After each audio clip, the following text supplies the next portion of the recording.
Programa Simples Assim. Apoio Mr. Richard. Coma à vontade por R$ 13,90. O Residencial Nova Catanduva estará pronto em breve e a JP Imóveis está oferecendo lotes comerciais no novo bairro. Terrenos a partir de 160 metros quadrados em ótima localização e com toda a infraestrutura. Reserve já o seu e garanta um grande negócio. Pagamento facilitado. Dormir bem, ter uma boa noite de sono e acordar absolutamente descansado. Um privilégio para poucos neste mundo moderno. E por isso que nós estamos hoje conversando com o Dr. Fábio Macchione, que é especialista em distúrbios do sono e vai falar um pouquinho para a gente sobre essa questão. Por que é tão difícil hoje em dia dormirmos bem, Dr. Fábio? Muito obrigada por nos receber. Eu que agradeço a visita e é uma resposta bem complexa, né? Eu acho que o cotidiano da vida moderna nos impõe várias obrigações, ou a gente acredita que tem várias obrigações que prejudicam a fisiologia do nosso organismo como um todo. A gente, por conta das atribulações do dia a dia, por conta dos novos horários, por conta das nossas obrigações, a gente acaba mudando aquilo que a natureza selecionou. A gente abre mão dos horários habituais, a gente passa a mudar a rotina do que é necessário socialmente para o que não é necessário fisiologicamente. E essa incompatibilidade faz com que surjam muitas complicações, principalmente no que se refere ao sono de qualidade. O que é um sono de qualidade? Ele tem um tempo certo? Quantas horas de sono a gente precisa ter, Dr. Fábio? Existe uma tradição de se dizer que as pessoas precisam dormir 8 horas por noite, né? Mas na verdade isso acaba respeitando uma curva de Gauss, né? Em que 90% das pessoas precisam entre 7 e 8 horas de sono por noite. Mas existem as pessoas que são chamadas as dormidoras curtas. São pessoas que precisam de 4, 3, 5 horas de sono por noite para restabelecer o organismo. E essas pessoas muitas vezes elas sofrem, porque enquanto o resto da família dorme da meia-noite às 8 da manhã, elas dormem das 11 da meia-noite às 4 e de repente despertam. E aí essas pessoas que são mal orientadas, elas acabam abusando de medicações porque elas querem dar muito mais do que o organismo precisa. Cada organismo precisa de um tanto. Exatamente, o contrário também é verdadeiro. Nós temos vários pacientes que precisam de 11 ou 12 horas de sono por noite para conseguir ter uma reabilitação, tanto da mente quanto do corpo. Então varia muito, não existe uma receita, você precisa de tantas horas. A pessoa vai se habituando, ela vai aprendendo, em média, quantas horas ela precisa por sono. A maioria das pessoas em torno de 7 horas. Algumas pessoas nos contam, inclusive a Gisela hoje de manhã, minha cabeleireira, me contava que ela tem um sono muito picado. Ela acorda muitas vezes durante a noite e acorda de manhã com a sensação de que não descansou. Ela está cansada ainda. Isso é um distúrbio de sono, doutor? Isso provavelmente é um distúrbio do sono. Ela tem o que a gente chama de fragmentação do sono. Para você ter um sono de qualidade, o sono não é um estágio único. O sono ele é dividido em 5 fases. Cada fase do sono existe um funcionamento do seu cérebro, dos seus órgãos, de todos os seus sistemas, de produção de hormônios, de produção de alteração de temperatura. Então, para que você esteja pronta a desempenhar suas atividades no dia seguinte, você precisa passar por todos esses estágios.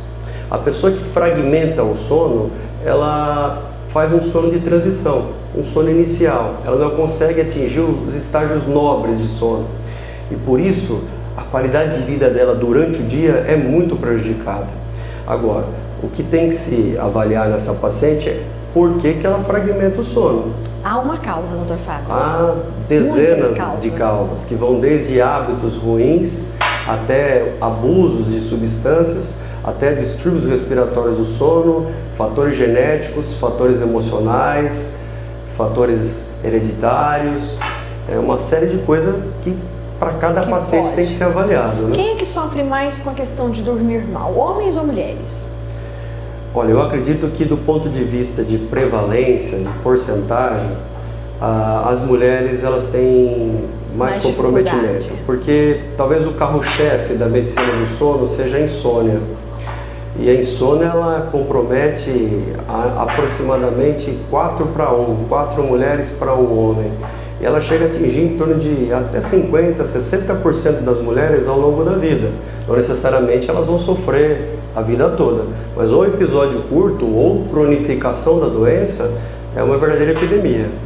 No caso das mulheres que têm esse problema de insônia e adotam a medicação, a Rosana me fez essa pergunta, pediu para fazer para o Dr. Fábio. Ela tomou a medicação e agora ela não consegue, ela ficou dependente dessa medicação para dormir. E ela disse que se ela para de tomar, ela não consegue dormir. Isso acontece, é muito comum. Isso acontece principalmente quando o paciente usa uma medicação que não foi feita para dormir.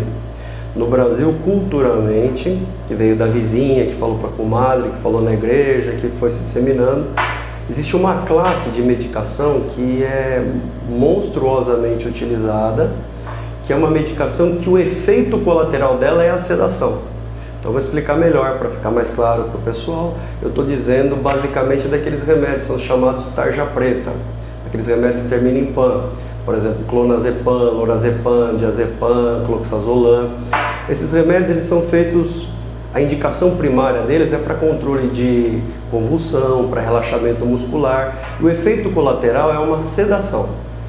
Então, ao longo do tempo de uso desses remédios, não é que a pessoa só dorme se tomar, é o contrário, ela não consegue conciliar o sono se ela não tomar.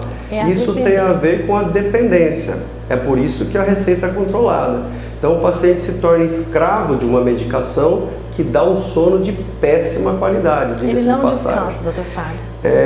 A gente tem um estágio profundo de sono, absurdamente necessário, que é chamado de estágio 3 e 4 do sono.